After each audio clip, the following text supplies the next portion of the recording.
ایسی دولت کا کیا فائدہ؟ سکون سب سے بڑی نعمت ہے، اللہ کی تقدیر بھی ہے۔ جو نفسیاتی ڈاکٹر ڈپریشن کا علاج کرتے ہیں نا، خدا کی قسم ان کے پاس ڈپریشن کا علاج نہیں ہے۔ ڈپریشن کا اور اسٹریس کا علاج صرف اور صرف قرآن کے پاس ہے، صرف اور صرف۔ تبھی میں نے نفسیاتی ڈاکٹر بھی خوش نہیں دیکھے، وہ بھی پاگل ہوتے ہیں، ان کو یہ ہوتا ہے مریض ہی نہیں آ رہا ہمارے پاس، اسی میں ڈپریشن کے جو ہے نا مریض بن جاتے ہیں، یار کوئی بندہ ہی نہیں آ رہا، اتنی تھوڑی فیس دی ہے اس نے، وہ اپنا علاج نہیں کر سکتا، تمہارا کہاں سے کرے گا؟ جب وہمی کا فون آتا ہے وہمیوں کا، تو میں ان کو مسائل کا جواب نہیں دیتا، کیونکہ وہمیوں کی باتیں سننے سے مجھے ڈر ہوتا ہے کہ میں بھی کہیں وہمی نہ ہو جاؤں۔ حضرت وہ وضو نہیں ہو رہا، حضرت وہ طلاق کا لفظ تو نہیں نکل گیا میرے دماغ میں، اور میں سوچتا رہتا ہوں، تو مجھے یہ ہوتا ہے کہ ہم میرے بھی دماغ میں بھی یہ بات نہ بیٹھ جائے۔ میں کہتا ہوں بھائی جلدی سے بھاگ جائے یار یہاں سے، بند کر یار، کسی ڈاکٹر کو دکھا جا کے، بیمار کرو ڈاکٹروں کرو نا، ہم جو نارمل لوگ ہیں ہمارا ہنسی خوشی زندگی گزارنے، ہمیں کیوں پریشان کر رہے ہو بھائی؟ تو کہاں سے کہاں بات چلی جاتی ہے، کیا بات کر رہا تھا میں، کیا بات کر رہا تھا؟ ہاں میں یہ بتا رہا تھا کہ دیکھو ڈپریشن کا جو اصل علاج ہے نا وہ ہے تقدیر پر رضا۔ سب سے بہترین علاج یہ ہے کہ اللہ کا جو معاملہ میرے ساتھ ہے میں اس پر راضی ہوں۔ وہ مجھے اگر غریب رکھنا چاہتا ہے میں غربت میں خوش ہوں، وہ اگر مجھے 1000 گز کا بنگلہ دینا چاہتا ہے تو میں اس میں خوش ہوں۔ حضرت حسن رضی اللہ تعالیٰ عنہ بہت زیادہ دولت مند تھے، اور حضرت حسن کے جو نانا تھے محمد صلی اللہ علیہ وسلم وہ بہت زیادہ مسکین تھے۔ تو کسی نے حضرت حسن سے کہا کہ آپ کے پاس تو بڑی دولت ہے اور آپ کے نانا اور آپ کے والد کے پاس تو تھی نہیں، تو انہوں نے کہا بھائی اللہ اگر مجھے اس میں رکھنا چاہتا ہے تو میں اس میں خوش ہوں۔ آئی بات سمجھ میں؟ بھائی جس حال میں اللہ نے رکھا ہے بس ٹھیک ہے بھائی، تو پریشان ہونے کی چندہ ضرورت نہیں ہے۔ اللہ آپ کو ڈیفنس میں گھر دلا رہے ہیں وہاں رہ لو، اللہ آپ کو چاہ رہا ہے کہ آپ اورنگی ٹاؤن میں رہو تو وہاں رہ لو، اللہ چاہ رہا ہے کہ آپ گرو مندر میں رہو تو وہاں رہ لو، اللہ چاہ رہا ہے کہ مچھر کالونی میں لیاری ندی کے قریب رہو، اب آپ استطاعت نہیں ہے تو مجبوراً وہاں لے لو بھائی، مچھر کا کوئی کر لو، جالیاں والیاں لگا لو، اسپرے کر لو تاکہ بیمار نہ ہو، ٹھیک ہے نا؟ انجوائے کرو بس بھائی اسی میں۔ چرسی دیکھو کیسے انجوائے کرتے ہیں، چرسیوں کے کپڑے دیکھیں آپ نے، پائپ کے نیچے اب تو ملتے نہیں، ہیروئنچی چرسی نہیں ہیروئنچی، یہ جو پائپ ہوتے ہیں نا برساتی نالے کے پائپ، اس کے اندر چرسی بیٹھتے تھے، اب نہیں ہوتے، پتہ نہیں سنا ہے خود کش حملوں میں ان کو مروایا ہے لوگوں نے۔ تو کسی بھی چرسی کو دے دیا یہ بیگ فلاں مسجد میں رکھ کے آ جاؤ، دہشت گردوں نے ان کو بڑا استعمال کیا ہے، اور تو ایک پڑیا پکڑا دی، پڑیا ملے گی، وہ بیچارہ پڑیا کے چکر میں خود بھی پھٹ گیا۔ یہ دہشت گردوں نے سنا ہے میں نے واللہ عالم کہ ہیروئنچیوں کو بہت استعمال کیا۔ تو ہیروئنچی جو تھے ہم جب بچپن میں دیکھتے تھے وہ برساتی نالوں کے اندر بیٹھے ہوتے تھے، برساتی نالوں کے اندر ہیروئنچی بیٹھے ہوتے تھے، اور منہ میں بھی ان کے پائپ ہوتا تھا۔ تو اس زمانے میں بچپن میں ایک ڈرامہ آیا تھا، میں نے توبہ کی بھی ہے، پرانی باتیں کبھی کبھی بتا دیتا ہوں۔ اس میں ایک ہیروئنچی کو گانا گاتے ہوئے دکھایا کہ وہ مست ہے، ہیروئن میں پی ہوئی ہے، اس نے پائپ کے اندر بیٹھا ہوا ہے اور اس کے منہ میں بھی پائپ ہے جس میں چرس ہے، تو کہہ رہا ہے میں پائپ کے منہ میں ہوں، میرے منہ میں پائپ ہے، ٹھیک ہے، اسی کو انجوائے کر رہا ہے وہ۔ کہہ رہا ہے یہ نعمت کس کے پاس ہوگی کہ پائپ کے منہ میں بھی ہو اور پائپ بھی اس کے منہ میں ہو؟ بھائی ایک ہی وقت میں ایک چیز منہ میں ہو سکتی ہے نا، یا تو آپ اس کے منہ میں ہو یا وہ آپ کے منہ میں، لیکن کہہ رہا ہے ہمارے ساتھ اللہ کی قدرت عجیب ہے، میں پائپ کے اندر بیٹھا ہوں اور پائپ میرے اندر گھسا ہوا ہے۔ تو ایک ہیروئنچی سے کسی نے پوچھا، وہ بھی مست ایسے پڑا ہوا ہے نا خوش، تو اس ہیروئنچی سے کسی نے پوچھا کہ ہم نے سنا ہے کہ تم لوگ اتنے خوش ہوتے ہو پی کے کہ تم سمجھتے ہو کہ ہم چاند پہ پہنچ گئے ہیں۔ تو ہیروئنچی کہتا ہے تو ابھی کہاں بیٹھا ہوا ہوں میں۔ تو ہمارے حضرت فرمایا کرتے تھے جیسے یہ لوگ نشے میں دیوانے ہو جاتے ہیں اور سارے غم بھلا دیتے ہیں، تو مسلمان کو چاہیے کہ وہ اللہ کی محبت میں اسی طرح دیوانہ ہو جائے اور سارے غموں کو بھلا دے۔ بولے بھائی میرا مقصود، میرا مطلوب، میرا محبوب، میرا معبود صرف اللہ کی ذات ہے، مجھے جنت مطلوب ہے، یہاں مجھے 1000 گز کا بنگلہ نہ ملا، جھونپڑی میں گزارا کر لوں گا، جنت کے محلات مجھے ہر قیمت پہ چاہیے۔ یہاں مجھے کالی کلوٹی مل گئی، ایک بندہ آیا, میری بیوی بہت ہی بدصورت ہے, میں کیا کروں, پھنس گیا ہوں میں نے کہا صبر کرو, تم کون سا اتنے حسین ہو. ہمارے جو ہے نا ایک جامعہ میں ایک لڑکا تھا, اس کی شادی ہوئی تو ہمارے استاذ کے پاس آیا. اب اس کو شرم بھی آ رہی تھی کیونکہ استاذ تھے بڑے پیر و مرشد. تو وہ استاذ ہمیں واقعہ سنا رہے تھے, کہہ رہے میرے پاس آیا اور بڑا شرما رہا ہے, بڑا میں حضرت میں بڑا پریشان ہوں, میں یہ وہ بہت مشکل نا. میں پوچھا بتاؤ کیا بات ہے. اس نے کہا میری شادی ہوئی ہے, میں نے بغیر دیکھے کی اور مجھے بیوی پسند نہیں آ رہی, شکل بالکل بھی اچھی نہیں ہے. تو کہتے ہیں میں نے اس سے کہا کہ کبھی اپنی شکل دیکھی ہے آئینے میں؟ ٹھیک ہے نا. تو کہتے اس نے کہا ہاں میں نے دیکھی ہے. کہہ رہے ہیں اب اس نیت سے دیکھو کہ میں کیسا ہوں. ایک تو ویسے ہی دیکھتا ہے نا انسان بال سیٹ کرنے کے لیے یا کچھ منہ پہ کچھ لگا ہوا تو نہیں, اس نیت سے دیکھو کہ کیا میں بھی ان لوگوں میں شمار ہوتا ہوں جس کو کوئی خوبصورت ملے. اس نیت سے اب جا کے دیکھو, اپنے نئے نقش نا, پوری ناک کا سائز وائز سب چیزیں چیک کرنا, جا کے کلر ولر بھی دیکھنا اچھی طرح سے. تو وہ کہتے ہیں کہ وہ اس نے دیکھا اور آ کے کہا الحمدللہ میں مطمئن ہو گیا ہوں.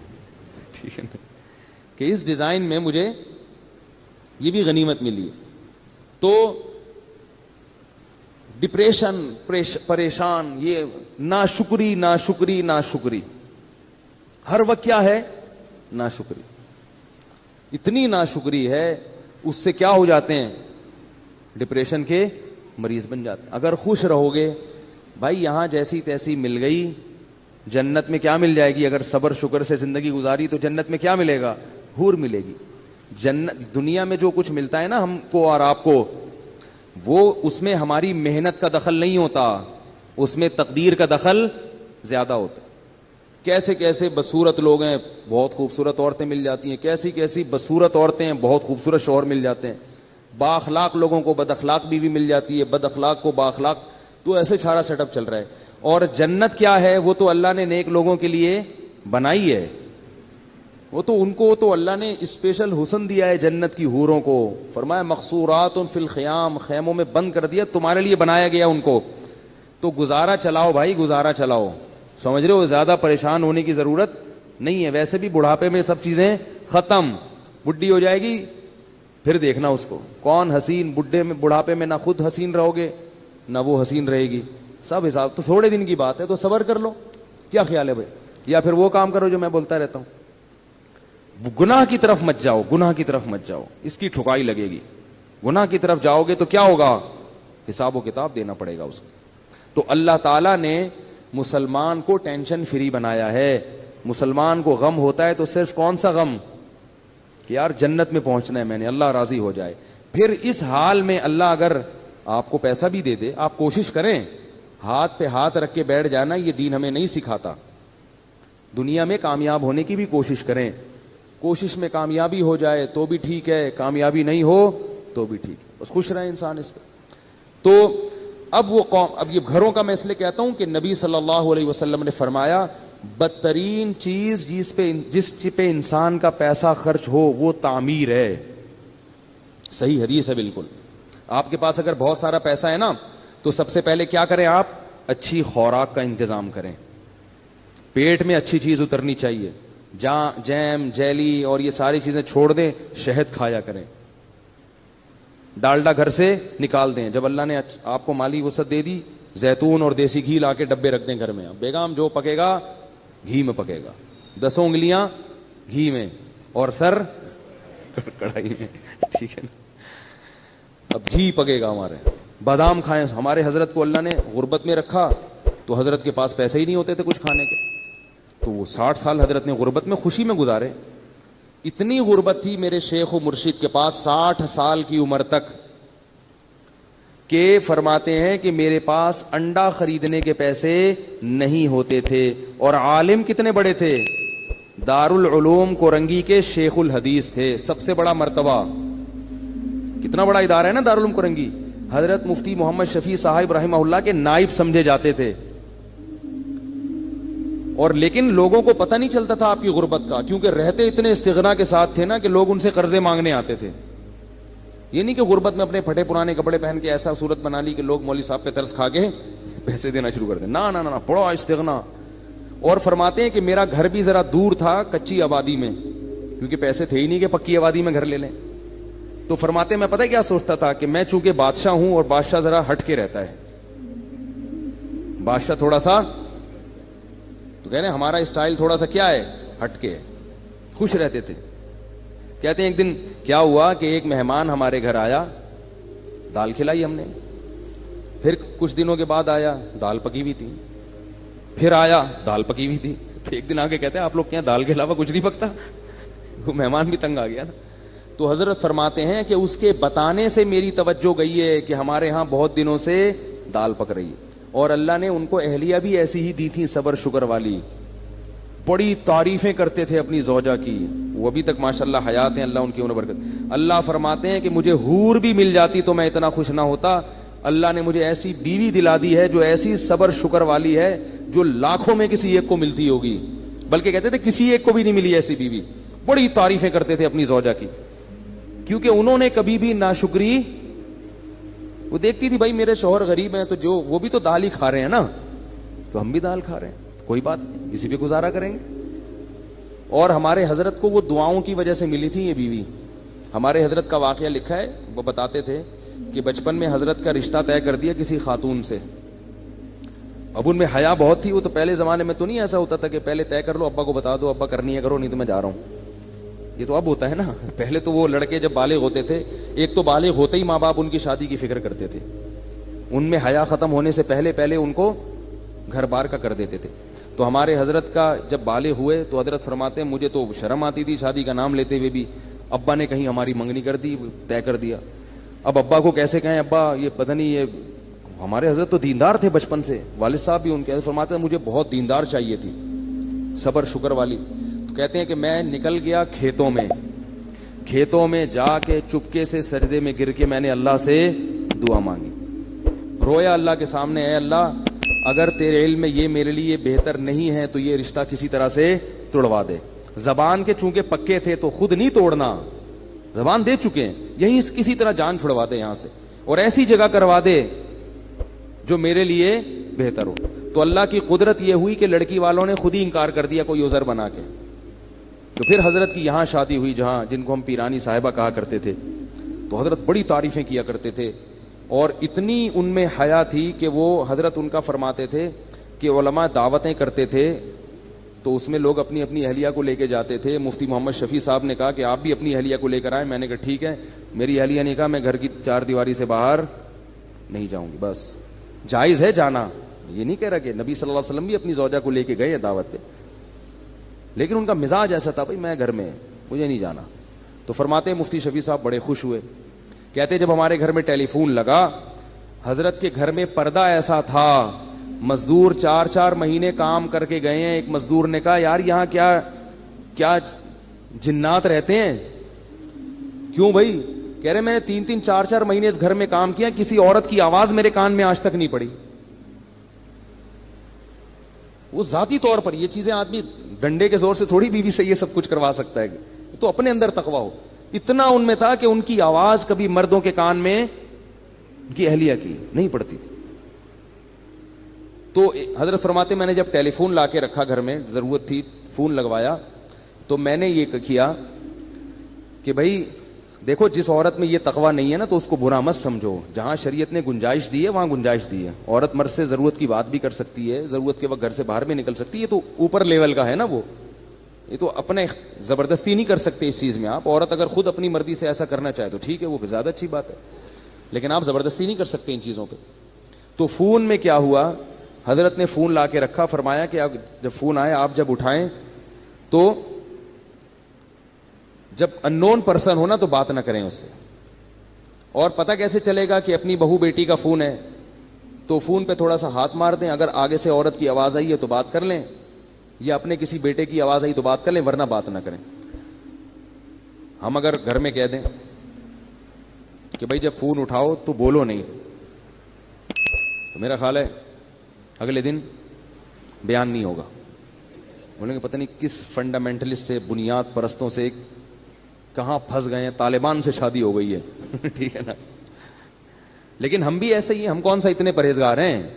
تو اتنا ہی تقویٰ ہونا جتنا, یعنی بھائی جتنے خود ہو اتنے ہی دوسرے پہ کو مکلف بناؤ نا. حضرت تو خود بھی بڑے پرہیزگار تھے نا. تو حضرت فرماتے ہیں میں نے کہا اپنی اہلیہ سے کہ یوں کرنا, تو انہوں نے کہا میں نے فون کے قریب ہی نہیں جانا, میں نے فون اٹھانا ہی نہیں ہے, مجھے اس سے ویسے ہی کیا ہے, الرجی. یہ مردوں کا کام ہے فون سننا. فون جس نے بیٹے بیٹی کا فون آئے گا تو آپ سن لو, مجھے بتا دیا کرو تو میں بات کر لوں گی, ورنہ میں اس طرف نہیں جاتا.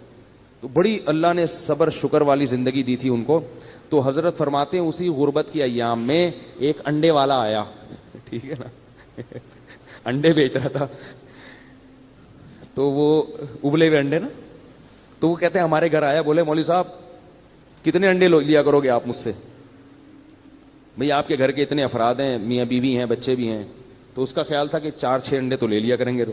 حضرت فرماتے ہیں میں نے کہا نہیں, ہمارے یہاں پہلے سے کوئی انتظام ہے, ایسا کر دیا. حالانکہ فرماتے ہیں کہ اصل بات یہ تھی میرے پاس انڈا خریدنے کے پیسے بولو بھائی نہیں تھے, لیکن اس کے سامنے اپنی غربت نہیں بتانی میرے پاس پیسے ہی نہیں ہیں. وہ کہ چلو زکوٰۃ والے انڈے پھر میں آپ کو دے دیا کروں گا. بات یہ ہے کہ غربت بھی ہو مگر ایسا اس پہ استغنا اور چہرے پہ ایسی بشاشت اور ایسا استغنا ظاہر کرنا ہے کہ ہم سے بڑا سیٹ دنیا میں کوئی ہے ہی نہیں. اور حضرت فرماتے ہیں کہ یہ صرف زبان سے نہیں کہتا تھا, دل میں بھی سمجھتا تھا, دل میں بھی سمجھتا تھا کہ اللہ نے مجھے بہت دیا ہے, صرف اوپر اوپر سے نہیں کہ لوگوں کو بیوقوف بنانے کے لیے, دل میں بھی یہی تھا بہت دیا ہے بھائی. فرماتے تھے کہ میں 2 وقت کی روٹی کھا رہا ہوں بھائی, اور کیا چاہیے, خالی روٹی بھی کافی ہے, تو اللہ نے مجھے دال بھی دی ہے. اس پہ سوچ سوچ کے خوش ہوتے تھے کہ دال بھی دی اللہ نے مجھے, واہ واہ سبحان اللہ, اتنا خوش ہوتے تھے اس پہ, دال بھی ہے. اور اپنے شیخ کی زیارت کے لیے لاہور جایا کرتے تھے, پورے سال تنخواہ سے پیسے جمع کر کر کے ٹرین کا ٹکٹ ہوتا تھا, پورے سال کی تنخواہ سے کاٹ کاٹ کے ایک دفعہ کا چکر لگتا تھا. یہ حالت تھی. اور پھر کیا ہوا ہے کہ پودوں کا بڑے مزاج ان کے, غربت تھی مگر مزاج شاہانہ تھا, گرینری کا بڑا شوق تھا, پھول لگانے کا, پودے لگانے کا, خوشبوؤں کے استعمال کا. تو پودے لگانے کے لیے نا ان کے پاس وہ نہیں تھا, شاور نہیں ہوتا وہ پانی دینے کے لیے, اس میں پتہ نہیں کیا ٹیکنیکل چیز کر کے ایک شاور بنایا تھا حضرت نے, تھا بڑی صفائی ستھرائی. تو کیا ہوا کہ حضرت کی اہلیہ بیمار ہو گئی. اب میں اہلیہ کا بتاؤں کیسا توکل تھا. اہلیہ بیمار ہو گئیں, ڈاکٹر کے پاس گئے تو ڈاکٹر نے کہا کہ ان کے جسم میں وٹامنس کی کمی ہے, پھل فروٹ کھانے کو, پھل فروٹ تو ملتے ہی نہیں تھے حضرت کو, غربت میں کہاں پھل کھا سکتے ہیں. تو بتایا کہ ان کو آپ پھل فروٹ کھلائیں. کیا کھلائیں؟ یہ میں صرف اپنے شیخ کے واقعات نہیں سنا رہا, مقصد یہ ہے کہ ایسی زندگی گزرے گی تو صحت بھی ملے گی, بغیر سیب کے آئرن آئے گا آپ کے جسم میں. اور ٹینشن والی زندگی گزارو گے نا, سیب کے جوس بھر بھر کے پی لو پھر بھی آئرن کی کمی ختم نہیں ہوگی. آپ پھر فرماتے ہیں میں لے گیا ڈاکٹر کے پاس, ڈاکٹر نے کہا ان کو سیب کھلائیں, آم کھلائیں, یہ کھلائیں, وہ کھلائیں. پھر فرمایا پیسے ہی نہیں تھے سیب کھلانے کے. تو حضرت فرماتے ہیں میں نے سوچا کہ بھائی ڈاکٹر کو اللہ نے جو علم دیا ہے نا وہ اس حساب سے صحیح بات کر رہا ہے, لیکن اگر میری بیوی کو سیب کی ضرورت ہوتی تو اللہ مجھے سیب کے پیسے دیتے. جب نہیں ہے تو اس کا مطلب اللہ ویسے ہی آئرن کی کمی انشاءاللہ پوری کر دے گا, اور اللہ ان کو ویسے ہی ٹھیک کر دے گا. بیوی بھی کیونکہ توکل والی, پھر وہی مثال اپنی اور آپ کی مثالیں آتی ہے ذہن میں. ہم ہوتے کتنے تانے سننے کو ملتے ہیں بھائی, اب کہیں سے لے کر آؤ, سیب لاؤ, چوری کا ہو کہیں سے وہ لے کر آؤ. میں تو کہہ رہی تھی کھانے کو نہیں ہے, دال کھائیں گے تو یہ تو یہی ہوگا نا, روٹی کھا کھا کے, تو آئرن کہاں سے پیدا ہوگا. ڈاکٹر سارے کہتے ہیں سیب کھانا ضروری ہے, اور یہ کھانا ضروری ہے, اور وٹامن کی گولیاں کھانا, جائیدادیں کھانا بھی ضروری ہے. کیا کیا کھا گئے ہیں مگر پھر بھی کمی پوری نہیں ہو رہی, پھر بھی بیمار ہیں. وقت سے پہلے بال سفید ہو رہے ہیں, 20-20, 25-25 سال کے لڑکوں کے بال سفید ہو رہے ہیں, گر رہے ہیں. عجیب حالت ہے یار, 30 سال کا بندہ 50 سال کا لگ رہا ہے آج دیکھنے, سب کچھ کھا کے بھی یہ حال ہے. توکل نہیں ہے, اللہ پہ اعتماد نہیں ہے. تو حضرت فرماتے ہم آ گئے, ہم نے کہا بھائی ہمارے پاس تو نہیں ہے, بس اس اللہ ویسے ہی پوری کر دے گا. اللہ نے کر دی. وہ ماشاءاللہ اب تک زندہ ہیں, 90 سال تو میرا خیال ہے ان کی عمر ان کی اہلیہ کی ہو گئی, جن میں وٹامن کی کمی تھی, ٹھیک ہے نا. 90 سال سے زیادہ ان کی عمر ہو گئی ہے ماشاءاللہ, اور ہوش و حواس میں اللہ ان کی عمر میں اور زیادہ برکت دے. حضرت کا انتقال ہو گیا, وہ پھر بھی زندہ ہے. تو پھر اللہ نے 60 سال کی عمر کے بعد حضرت کو کیا دیا. حضرت کی زمینیں تھیں وہ بکی ہیں, اور کچھ وراثت ملی, بہت اللہ نے پیسہ دیا. پھر اتنی دولت آئی حضرت کے پاس, پھر حضرت نے اسٹائل اپنا چینج کر دیا. جو میں بتانا چاہ رہا ہوں کہ بھئی جب تک نہیں ہے تو دال روٹی کھاؤ, جب ہے تو پھر اسی حساب سے کھاؤ جب اللہ دے رہا ہے. پھر جو نوٹ آتے تھے حضرت کے پاس, دولت کی محبت پھر بھی نہیں تھی, تو حضرت نے بہت سارا پیسہ لگا دیا الائنس میں. وہ ضیاء الحق کے دور میں ایک الائنس والے نکلے تھے, وہ سارا پیسہ ڈوب گیا. ڈوبا ہے تو حضرت کی پیشانی پر اتنا سا بھی بل نہیں آیا, پر ذرا بھی پریشان نہیں ہوئے. جبکہ جن لوگوں کے پیسے اس وقت ڈوبے تھے ان میں سے بہت سے لوگ ہارٹ اٹیک سے مر گئے.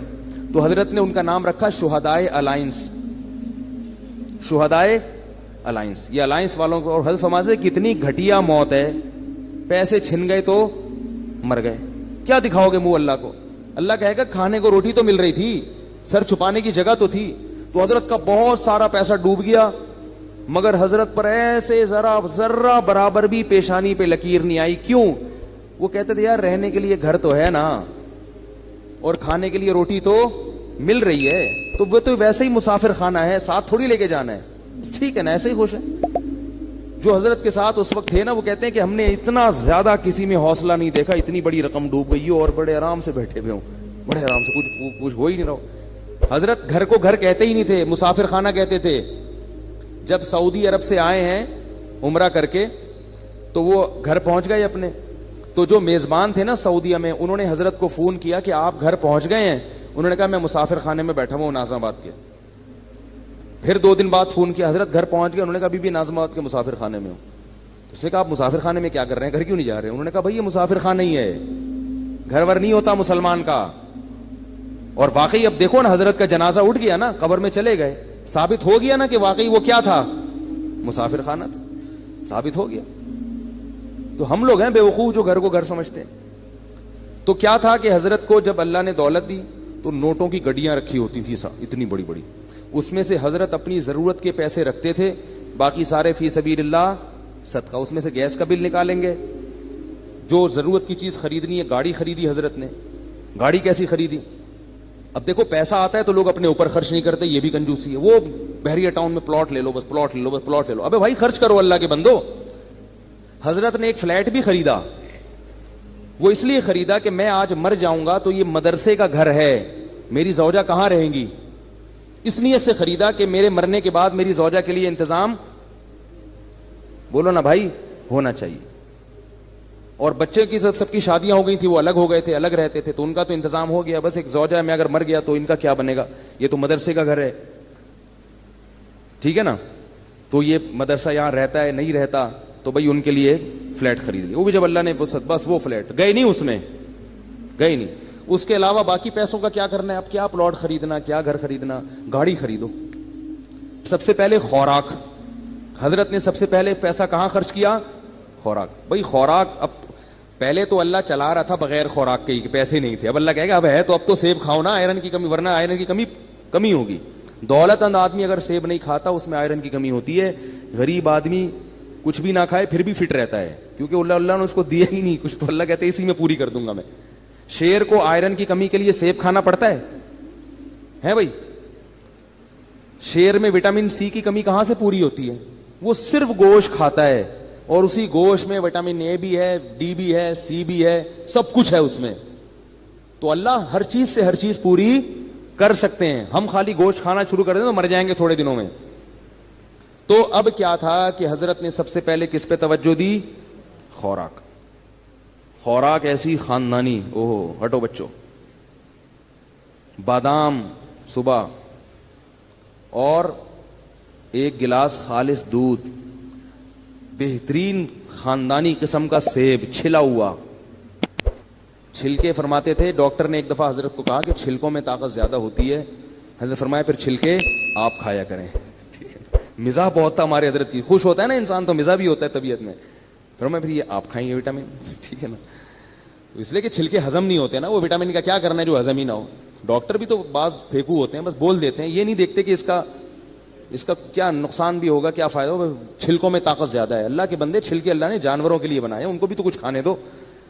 تو ساری چیزیں خود کھا جاؤ گے تو بکری کیا کھائے گی, ٹھیک ہے نا. تو اب جو ہے وہ چھلکے حضرت نے فرمایا کہ آپ کھائیں. وہ چھلا ہوا سیب کھایا کرتے تھے, میٹھا. جب سیب کا موسم ختم ہو جاتا تھا, اچھے سیب ملنا بند, تو سیب کا ناغا نہیں. حضرت کی مطالعہ بہت تھا نا, حکمت پر, ایلوپیتھک سائنس پر بھی مطالعہ تھا, اور ہومیوپیتھک پر بھی, اور حکیموں کی کتابیں بھی پڑھی ہوئی تھی حضرت نے. تو خوراک پہ بڑی ریسرچ تھی. وہ فرماتے تھے کہ نہار منہ میٹھا سیب جس نے کھا لیا تو اللہ اس کو ڈاکٹروں سے ہمیشہ کے لیے محفوظ رکھے گا. اور واقعی حضرت کو اللہ نے ڈاکٹروں سے بچایا ہوا تھا. تو جب موسم ختم ہوتا تو پھر پوری دنیا میں تحقیق ہوتی کہاں کا سیب سب سے اچھا ہے, تو پھر ٹورنٹو سے حضرت کے لیے سیب کی پیٹیاں آیا کرتی تھی. سیب کا ناغہ نہیں ہونا چاہیے. بادام, سیب اور بھنے ہوئے چنے یہ کھاتے تھے. اسی طرح میں جب بھی حضرت کے گھر گیا ہوں کھانا بڑا اسٹائلش دیکھا ہے, وی آئی پی قسم کا خاندانی کھانا تھا. کھاتے بہت تھوڑا تھے مگر کھاتے بہت اچھا تھے. پگڑی بڑی مہنگی تھی. ایک دفعہ میں نے قیمت پوچھ لی تھی, وہ اس زمانے میں بڑی ہزاروں روپے کی پگڑی تھی حضرت کی. حضرت فرماتے تھے کہ سر کی پگڑی اور سر کی ٹوپی کی قیمت آپ کے جوتے سے زیادہ ہونی چاہیے. جوتا مہنگا ہے, ٹوپی کیا ہے, سستی. اس کا مطلب سر کو اتنا پروٹوکول نہیں دے رہے, پاؤں کو عزت زیادہ دے رہے ہو. حضرت کا جو سفید رنگ کا کرتا ہوا کرتا تھا وہ بہت مہنگا تھا, بہت مہنگا. اور خوشبوئیں اللہ کی پناہ, اتنی اتنی سی خوشبوئیں. اس دور میں 95 کی بات کر رہا ہوں, 50 ہزار روپے کی 95 میں وہ حضرت نے خوشبوئیں رکھی ہوئی تھیں. اور کمرہ اتنا خوبصورت ڈیکوریٹ کیا ہوا تھا, ایسے نہیں کہ وہ اس کو چھچورا پن بنا دیا, اس کو چمک چھلو بنا دیا کمرے کو, لیکن اتنا خوبصورت کمرہ تھا حضرت کا کہ جب جاتے تھے تو بس دل چاہتا تھا کہ یہاں سے نہ نکلیں. اس میں عود کی خوشبو چل رہی ہوتی تھی ہر وقت. بڑا خوبصورت کمرہ تھا, جنہوں نے دیکھا ہے وہ جانتے ہیں. اس کو تو باقاعدہ دیکھنے جایا کرتے تھے ہم. پھر حضرت کی کرسی, بیٹھنے کا, پھر 24 گھنٹے ایئر کنڈیشن میں رہتے تھے, 24 گھنٹے. بہت وی آئی پی زندگی گزاری. مکان نہیں بنایا, پلاٹ نہیں خریدا, کہ مر جائیں گے, اپنی ذات پہ لگاؤ. ایک بس سنا دوں گاڑی خریدنے کا واقعہ, سنا ہوا ہوگا. پھر حضرت نے کھوجا کہ گاڑی ہونی چاہیے. حضرت نے کیا سوچا کہ کیا ہونا چاہیے. یہ میں آپ لوگ کو بتا رہا ہوں کہ پیسے جمع مت کرو اللہ کے بندو, یہ کوئی قصے کہانیاں نہیں سنا رہا, میں قصے کہانیاں نہیں سنا رہا. حضرت نے کہا گاڑی ہونی چاہیے. گاڑی خریدنے گئے, شو روم میں گئے تو شو روم والے سے کہا کوئی گاڑی دکھاؤ, گاڑی. اس نے کہا یہ ہے نا گاڑی. انہوں نے کہا یہ گاڑی ہے. ٹھیک ہے, یہ کوئی گاڑی ہے, اس کو گاڑی بولتے ہیں. یہ حضرت اسی اسٹائل سے سنایا کرتے تھے, یہ گاڑی. تو انہوں نے کہا یہ کیا ہے بھائی, یہ گاڑی نہیں تو یہ گاڑی ہے, گاڑی دکھاؤ بھائی. تو کہتا ہے مولوی صاحب آپ کی رینج کتنی ہے. اس نے کہا مولوی صاحب ہیں یہ بیچارے کیا گاڑی خریدیں گے, کوئی پرانی سی ایف ایکس لینے آئے ہوں گے, زکوٰۃ کے پیسوں سے جمع, کسی نے کوئی ہدیہ دیا ہوگا لفافے میں ڈال کے, کوئی جمع ہو گئے ہوں گے, تو وہ یہ سمجھ رہے تھے. اچھا, حضرت کے بیٹے سعودیہ چلے گئے تھے, مدینہ یونیورسٹی میں ان کی بڑی اچھی اچھی تنخواہیں تھیں, تو انہوں نے بڑی اچھی گاڑی خریدی تھی, بہت خوبصورت. حضرت فرماتے ہیں مجھے خیال آیا کہ میرے بیٹوں کے پاس اتنی مہنگی گاڑی ہے تو میں ان سے بھی زیادہ مہنگی گاڑی خریدوں گا. اور آگے ملفوظ دیکھو, فرماتے تھے اس لیے کہ پتہ یہ چلے کہ باپ میں ہوں, یہ میرا باپ نہیں ہے, کیونکہ ان کے پاس اچھی گاڑی آ گئی ہے. میرے پاس اگر پرانی ہوگی تو لوگ ان کو میرا باپ سمجھیں گے, اور مجھے کیا سمجھیں گے, یہ اسٹائل تھا بھائی, اسٹائل. تو فرماتے ہیں میں نے چاہا کہ میں اس سے زیادہ اچھی گاڑی خریدوں گا تاکہ پتہ چلے کہ ابا کون ہے, میں ہوں. ایسا نہ ہو کہ لوگ ان کو میرا باپ سمجھنا شروع کر دیں. تو پھر گئے ہیں تو وہ حضرت کو گاڑی کون سی ملی ہے, اس وقت عراق کی جنگ ہو رہی تھی کویت سے, تو سارے کویتی بھاگ گئے تھے. تو ایک کویت کا شہزادہ گاڑی لے کے بھاگا تھا, پاکستان آیا ہوا تھا. تو حضرت نے پھر کویت کے شہزادے سے گاڑی خریدی. وہ اس گاڑی میں ہم نے بھی بہت سفر کیا, اور اتنی خوبصورت وی آئی پی گاڑی تھی, بیٹھ جاؤ تو اٹھنے کا دل ہی نہیں کرتا تھا. اور فرماتے تھے پھر اس میں جو پیٹرول ڈلواتا تھا تو یہ نہیں کہ 5 روپے کا پیٹرول ڈال دو, یہ بھی کنجوس آدمی کا کام ہے, 50 روپے کا پیٹرول ڈالتا ہے. اب بھائی جب تیرے ہاتھ میں ہے گاڑی تو ٹینکی بھر دینا ایک دفعہ میں, تو کوئی لے کے تھوڑی بھاگ رہا ہے. وہ بھی دماغ میں ایک ہوتا ہے نہیں بھروں گا نہیں, بار بار پیٹرول پمپ پہ لائن لگا کے کھڑا ہوا ہوگا, مگر ایک دفعہ تسلی سے بھرے گا نہیں. تو فرماتے میں جب پیٹرول پمپ پہ جاتا تھا تو ٹینکی بھرتا تھا میں, اور وہ بھرنے میں بہت ٹائم لگتا تھا, لوگ مڑ مڑ کے دیکھ رہے ہوتے تھے بھائی کس کی گاڑی ہے یہ. تو حضرت فرمایا کرتے تھے گاڑی بڑی ہونی چاہیے, ٹینکی بھری ہوئی ہونی چاہیے. یہ حضرت کا ملفوظ تھا. جب دولت اللہ نے دی تو اسٹائل بولو نا بھائی چینج ہوگی. تو جو اپنی ضرورت کی گاڑی کے پیٹرول کے پیسے نکال لیے, گیس بجلی کا بل نکال لیا, کھانے کے پیسے نکال لیے, اس کے بعد جتنے پیسے تھے حضرت گنتے نہیں تھے, وہ سارے فی سبیل اللہ صدقہ, گنے نہیں بس سب صدقہ. اتنا بڑا اللہ نے دل دیا تھا. یہاں تک کہ جن مدارس میں پڑھایا تھا 20 سال, ان سے جو تنخواہیں لی تھیں وہ تمام تنخواہیں واپس کر دی حضرت نے ان کو. بہت سخاوت کے دریا تھے بھائی وہ تو. ایسے ایسے نوٹ ایسے اٹھا اٹھا کے نا غربا اور مساکین اور مدارس پہ اور مختلف جگہوں پہ خیر کے کاموں پہ خرچ کرتے تھے. کیسے اسٹائل سے زندگی گزاری بھائی انہوں نے, خوش, اور چہرہ ایسا چمکتا تھا, سرخ چہرہ ان کا, دیکھ کے لگتا ہی نہیں تھا ان کو کوئی بیماری. کیونکہ آدمی جب خوش ہوتا ہے بیمار تھوڑی ہوتا ہے. ایک دفعہ ڈاکٹر آئے ان کو دیکھنے کے لیے, ویسے ہی کسی نے, حضرت ڈاکٹروں کے پاس نہیں جاتے تھے, تو ڈاکٹر جب آیا نا تو انہوں نے کہا کہ اس نے کہا کہ آپ کو کوئی بیماری نہیں ہے, 78 سال کی عمر میں. حضرت نے کہا آپ کو کیسے پتا چلا؟ ان کا آپ کا جو فیس اور آپ کا جو باڈی ہے نا اس سے پتہ چل رہا ہے کہ نہ آپ کو شوگر ہے, نہ بلڈ پریشر ہے, کوئی بیماری, نہ فٹ فاٹ ہے بالکل. تو اتنی زبردست صحت تھی. لیکن اس کے باوجود حضرت پھر کیا کرتے تھے, موت کے لیے تیار. ہمارے ہاں کسی کے پاس پیسہ ہو, صحت بھی ہو, تو کہے میں مروں نہیں, باقی سب کچھ ہو جائے. تو حضرت فرماتے تھے کہ جب بیمار ہو گئے نا آخری وقت میں, تو علماء کچھ ملنے کے لیے آئے. انہوں نے کہا آپ کی طبیعت بہت خراب لگ رہی ہے, آپ کو, ہم آپ کو دیکھ کے پریشان ہو رہے ہیں. تو فرمایا کہ 75 سال کی عمر میں آدمی نہیں مرے گا تو کب مرے گا بھائی, ٹھیک ہے نا, مرنے تو آرام سے, خوشی خوشی دنیا سے گئے ہیں, آپ تو مرنے کا ٹائم ہے, کوئی بات نہیں, اب جانے. اور فرماتے تھے کہ میں 63 سال کی جب میری عمر ہوئی تھی تو مجھے اس کے بعد سے پھر زندہ رہتے ہوئے شرم آنے لگی تھی. کہتے تھے میں سوچتا تھا کہ نبی صلی اللہ علیہ وسلم 63 میں چلے گئے, تو ابھی تک ہے یہاں پہ, ٹھیک ہے نا. کہتے مجھے شرم آتی تھی یار, اب میں ابھی بھی زندہ ہوں. اور فرماتے تھے کہ جب میرے بچوں کے بھی بچے ہو گئے تو وہ مثال دیتے تھے کہ جب پلیٹ فارم پہ نئی گاڑی آتی ہے تو پرانی والی گاڑی کو پلیٹ فارم چھوڑنا پڑتا ہے. تو میں کہتا تھا میرے تو بچوں کے بھی بچے ہو گئے, میں ابھی تک پلیٹ فارم پہ بیٹھا ہوا ہوں, تو جا ہی نہیں رہا میں.